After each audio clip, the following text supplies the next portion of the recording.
শনিবার চীনের প্রথম গভীর সমুদ্রে বহুমুখী কার্যকারিতা সম্পন্ন বৈজ্ঞানিক গবেষণা এবং প্রত্নতাত্ত্বিক জাহাজ গুয়াংজুতে আনডকিং সম্পন্ন করেছে।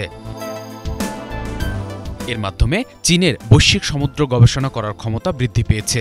তেংশু ৩ নামের এই জাহাজ চীনের বিশিষ্ট জাহাজ নির্মাণ সংস্থা গুয়াংঝো শিপইয়ার্ড ইন্টারন্যাশনাল GSI নির্মাণ করেছে।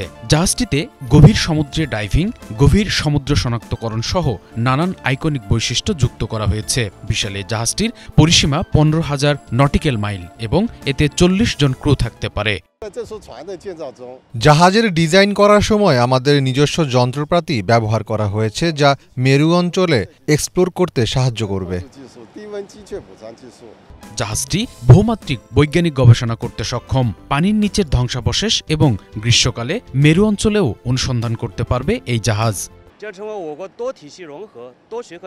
গভীর সমুদ্রে প্রত্নতাত্ত্বিক গবেষণায় জাহাজটি সামুদ্রিক প্ল্যাটফর্ম হিসাবে কাজ করবে, যা গভীর সমুদ্রের প্রত্নতাত্ত্বিক কাজের জন্য চীনের সক্ষমতা বাড়াবে।